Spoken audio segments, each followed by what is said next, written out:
Good afternoon, everyone, especially to our instructor, Mrs. Del Mundo. Our topic for today is about students, diversity, and motivation, which founded in the Module 21. So let us first know what is student diversity.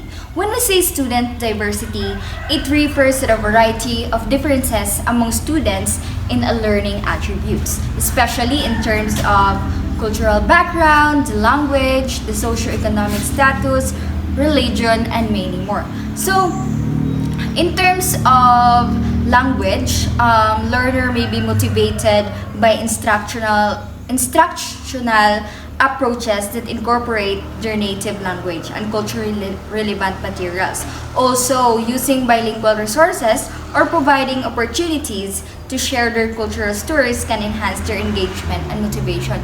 Kaya diba, ang students through language as they can express their feelings, their emotions, and also their learnings.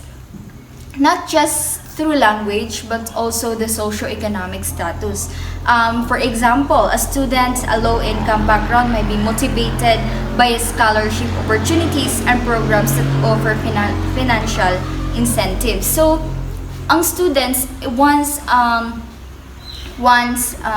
na sila opportunity, especially in a scholarship, is isa pud sa makamotivate sa ilaha para mas maboost ilang confidence in terms of learning. Okay. Since our topic for today is about the students' diversity and motivation, let us know kung unsa gid ay ang purpose sa students' diversity in terms of motivation. When we say motivation, it is how students are driven to learn and succeed. So different students may be motivated by different factors based on their diverse backgrounds and experiences. Do you agree with that? The different factors based on their diverse background experiences, since our students have a different backgrounds and different experiences in terms of their life. So, na sila yung mga lain-lain kaagi, especially in their cultural background, also socioeconomic status. So, daghan sila another nga mga way in terms of learning. It's because nakadepende sa ilahang background. So, for example, as a future educator, we need to know our students individual. We should know individual students. Kay because nga naman nga need na to i-know ang atong students. It's because our students have a different types of background, different types of experiences nga mas makamotivate sa ilaha para mas maka-learn. So for example, sa learning styles. So as a future educator, it is important for us to have a learning styles for our students, especially kanang mga students nga students nga visual learners, diba? When we say visual learners, ang mga student is mas engage o mas ganahan sila maka-learn through videos, ganahan sila maka-learn through diagrams, through visual aids. So mas ma-motivate ang students nga mo-learn sila. And that is why we need to consider students' diversity and motivation and know their cultural and social influences. Okay, students' diversity and motivation has two principles. It is important for us to know these two principles because it is so important to consider regarding the social and cultural influences on motivation. So number one is students are most likely to model the behaviors they believe are relevant to their situation. So again, students are most likely to model the behaviors they believe are relevant to their situation.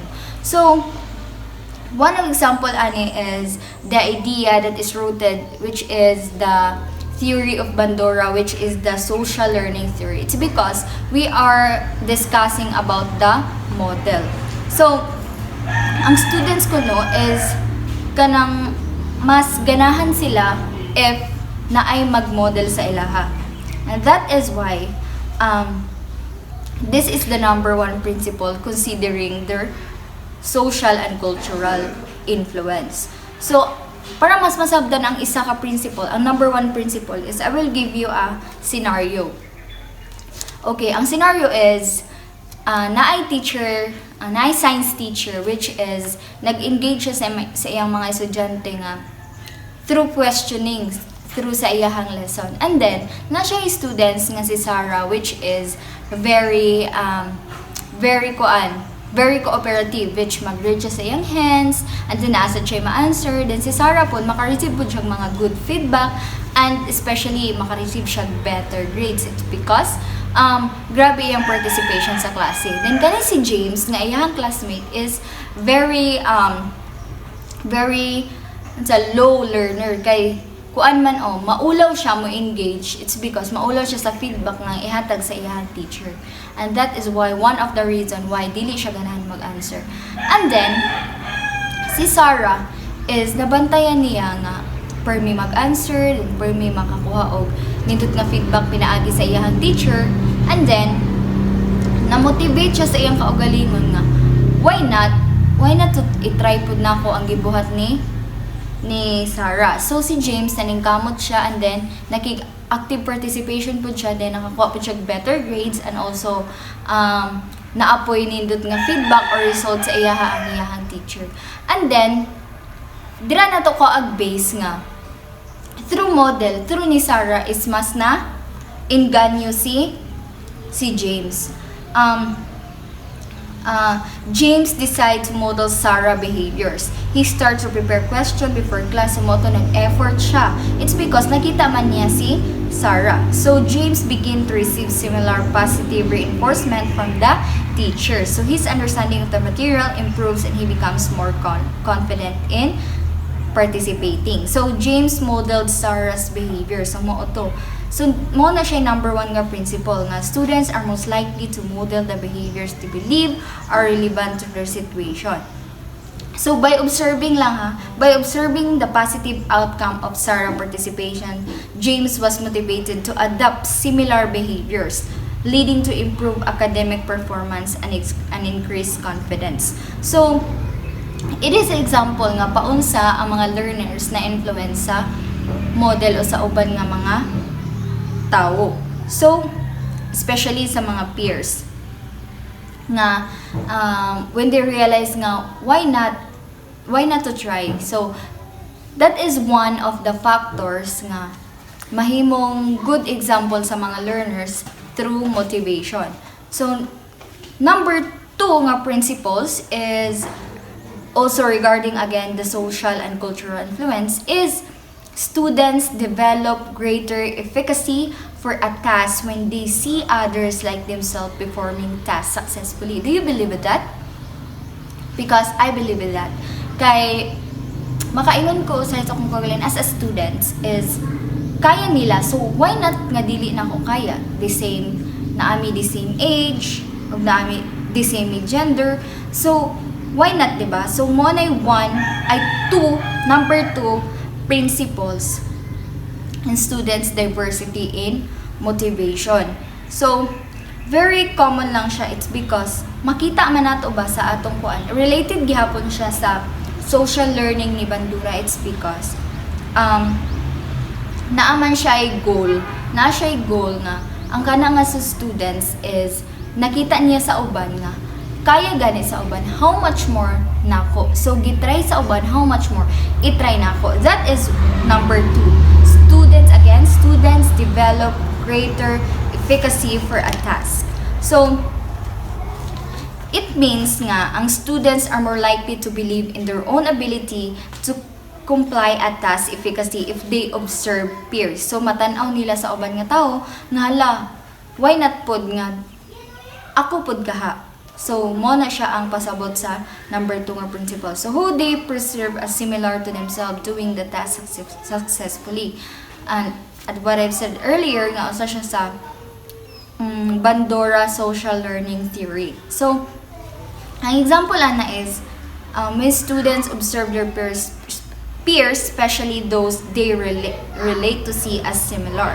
So in a task, they are likely to feel that they can advise the same success. So ang students is number 2 principles is makarelate to siya or makahatag siya motivation through sa through observing sa lain nga learners. So mo to siya ang okay, again, let us recall. Number 1, students are most likely to model the behaviors they believe are relevant to their situation. So mo to nga pag makita nila through observing, maka-learn dayon sila. Students develop greater efficacy. Number 2, students develop greater efficacy for a task when they see others like themselves performing tasks successfully. Yung makaingon sila nga, kaya nila, so how much more kaya na ako? So, moto siya.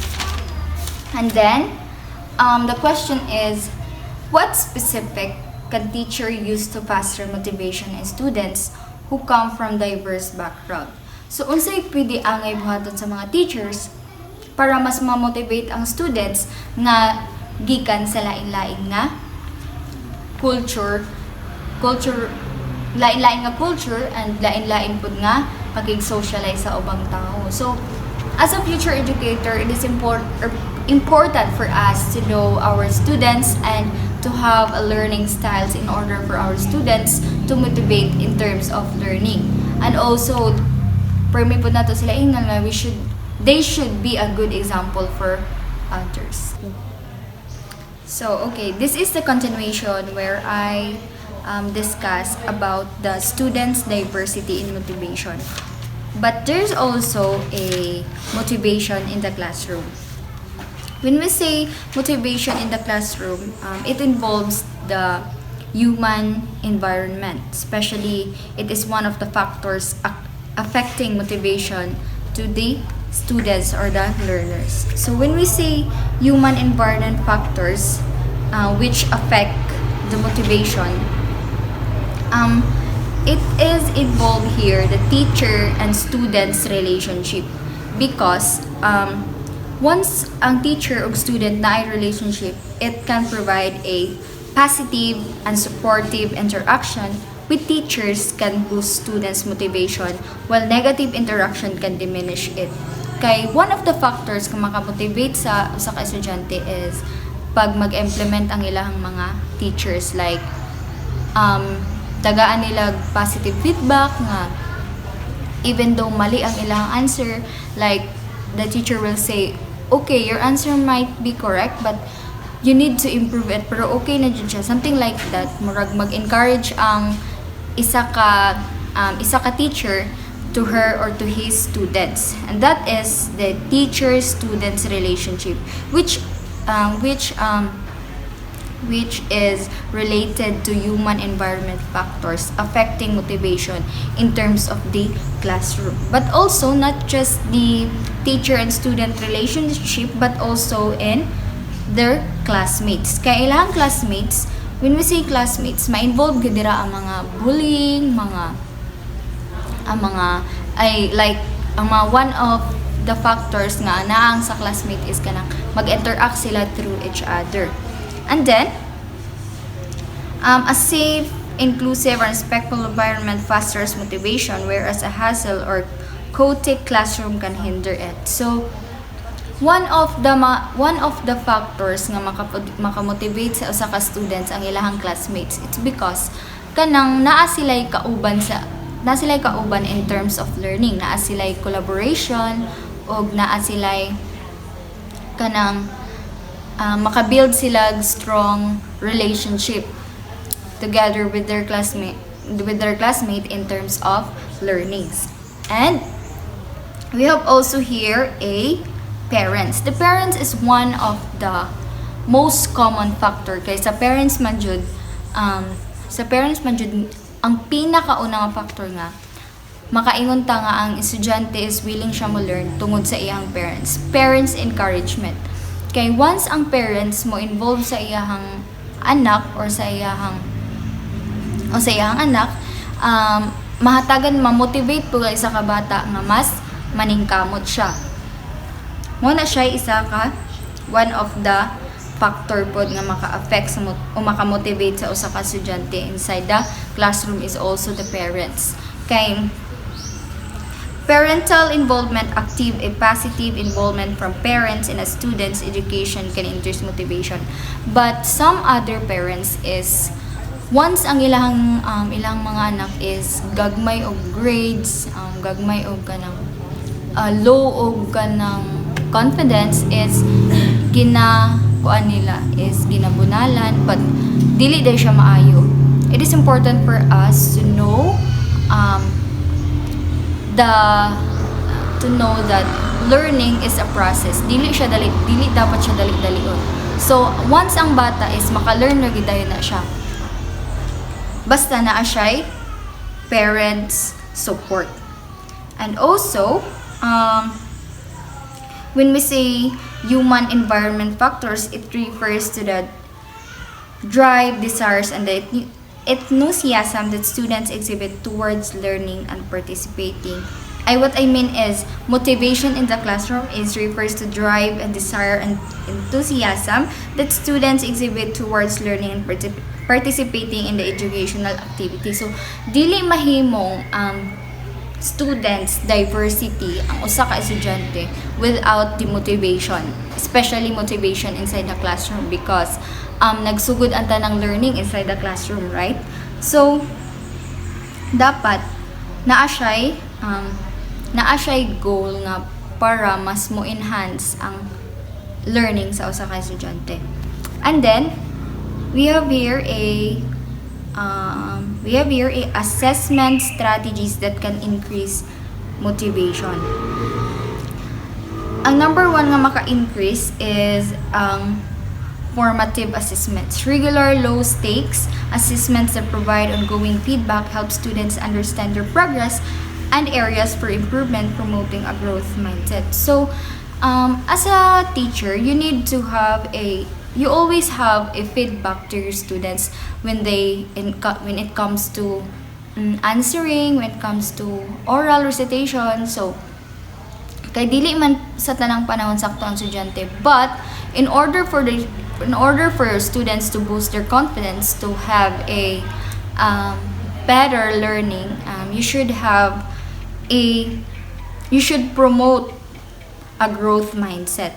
So, also, self-assessment and reflection. Encourage students to assess their own work and reflect on their learning helps them take ownership and recognize their progress. So, ma-encourage man ng mga students nga ay hala gi-compliment ni mga akong work. So, mas ma-motivate sila nga mas maka-learn. And also, timely and constructive feedback, mora ni siya, providing from specific feedback helps students understand their strengths and their areas for improvement, motivating them to keep progressing. And also, lastly, choice and flexibility, allowing students to choose how they demonstrate their knowledge through written, report, a video, a model.